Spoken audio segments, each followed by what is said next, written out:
Shelley Winter Show live, local, topical, and relevant. Let's get right back to my guest, my sister, my dear sister. Her name is Janelle King. She's on a state election board. We're talking about the election, all the news around the election, Fulton County and Georgia. So, Janelle, you just explained in the last segment why we're here now. Define here. Yep. Where are we now? Yeah, so where we are now is that we had a lot of citizens who just weren't satisfied with the answers they were getting from the Secretary of State's office. They were looking at the fact that they had 3 different outcomes, and they were trying to determine how this justifies a perfect election. And so they asked the Secretary of State if he can prove it by showing the ballots, and by allowing Fulton County to show us the ballots. That being said, Let me ask you this, Mm-hmm. Janelle. Why just Fulton County? You said DeKalb, Gwinnett came in also. Why not those 2 counties? Oh, so there are a lot of counties that have allowed they have fulfilled the open records request. Understood. Fulton County is holding these ballots. Understood. Go But ahead. that being said, what was discovered in the course of just kind of going through this election is that there were several ballots that were double counted, and in some cases were double tabulated. So not only were they added to a recount, but they were, double counted. Not only that, but we have inflated voter rolls, so we don't know how many people actually received. When you have inflated voter rolls, Can you explain don't know what that how means? many people are. Can you explain what is an so- inflated voter roll? Well, you just have a list of people that are on the voter rolls that shouldn't be on there. So they either moved out of the state, some may be illegal, some have moved from one county to the next and they haven't updated it. So just, a lot of our counties are sitting at 102 or 115. At one point, I think Fulton County was at like 115% registered. That's more than the number of people that's in the county. Right. And why was this a problem? Because we had about 5 million people vote in that election in 2020, but I think they sent out around 6.9 million or some number like that. So all those ballots are out there. Of absentee ballots, right? Yes.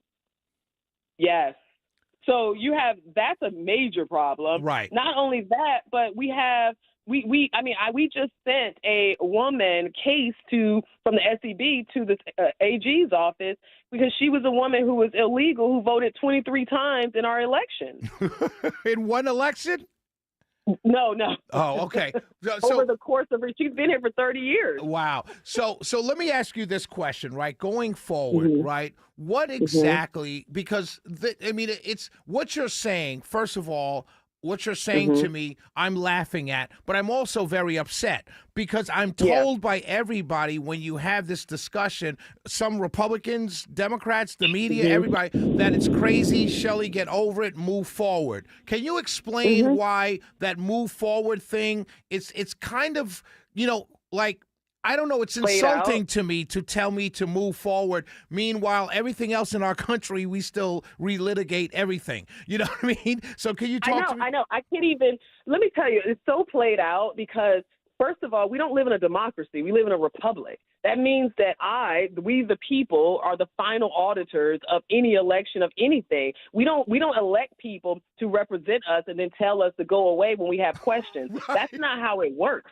So if I have questions about all of these different ballots being counted, missing ballots not being loaded up and tabulated, if I got questions, I should be able to ask. And the number of people that I argue with about this who tells me to move on but can't explain our election process is astounding. You need to know what's going on so you can adequately do your duty as Americans and defend this country. We no longer care about the republic. We're too busy defending parties and defending individuals that we're not defending our republic.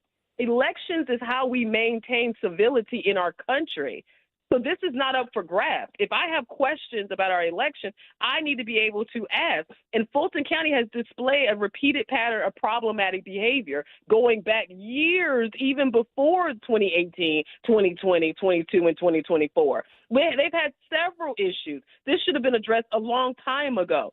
So what I believe is that we will find out.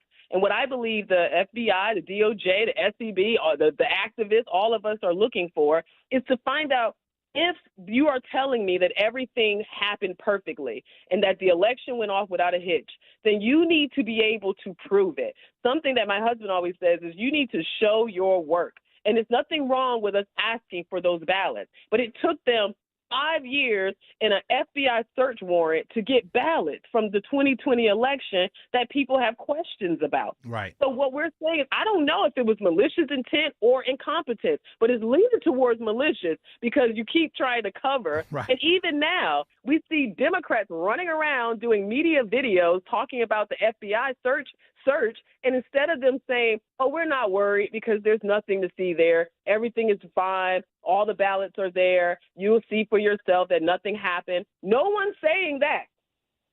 Everyone's saying, well, now I don't know what can happen to the ballot. Right. Or they're saying things like, oh, well, we were going to give it to them a week from now. Right. Yeah, but you were charging us $500,000 to get them. To get Not telling ballots, that part. to get ballots that we already paid for with our tax dollars. Let me ask you this question. Do you think we'll see indictments? I think part of the activist class, there's a part of the Republican Party who know something went wrong and know, like, is this going to be one of those things where we scream and yell and then nothing happens? Do you think we'll see indictments from this FBI investigation?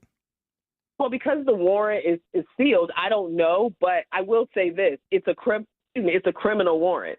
So that means that if something is found to have been done incorrectly, and especially if it's something that we should have known about a long time ago, then yeah, I do think that I know they're willing. I wouldn't doubt that they're willing to issue indictments, and I hope we do see indictments, especially if there are people who disenfranchise my vote. Right. Then yes, you need to be prosecuted. That's the only way we will see this be put to an end, is if we if we issue out consequences. And that's part of the problem. We have not prosecuted election fraud in God knows how long. Like, I don't know anybody who's been indicted. So I am, and I know for a fact there are people who double voted in elections. And like I said, we have these illegals that voted. I mean, at some point, we got to issue consequences. Let me ask you this final question before I let you go. The FBI has the ballots. They were talking about $450,000. They're talking about legal remedy, suing the government and all this stuff. Would we be surprised if we saw a bunch of people in all parties, not relegated to just Fulton County Democrats, but just people in general getting in trouble around this? And I don't want to get you in trouble, but, do you think that could be possible? You know what? I don't think so. I mean, I think that what we're seeing is something that happened after people have cast their votes. I mean, now, I don't know if there are election workers who've done things that are wrong. I don't know. However, I will say that we're going to find out, because either they have it or they don't. And another thing I'm concerned about is whether or not they destroyed information and then are going to claim that the DOJ did. Because I was told a while back by someone who was very close to this that those ballots had been destroyed. And I said, well, they couldn't have, because regardless of the time that's passed, they've been under litigation. Right. So that means that there's a stay on those documents. So if there are any ballots or any documents have been destroyed, that's a problem too. So and Fulton should have had an inventory of everything that they have there. So there's a lot that's happening right now. We're watching it. But my message to the public is to not make this partisan. Don't let the Democrats tell you this has something to do with the 2026 election. What happened in 2020 and what's on those documents have nothing to do with what's going to happen in November of this year. The fact of the matter is, this is about ensuring that everybody who gets up and goes to work and then takes off in some cases to go vote, is to ensure that those people vote actually count, that they are casted and they count, and that they are not disqualified by unqualified voters, by illegal voters, by incompetent election staff. Like, we need to make sure it's done correctly. You shouldn't have 3 different audits and 3 different numbers. That's crazy. My sister, Janelle King, State Election Board, and my dear, dear sister. Have a wonderful night and evening, and we will talk soon. Absolutely. Have a good time. Have a good night. Bye-bye. God bless. We'll be right back. 404-872-0750, 1-800-WSB.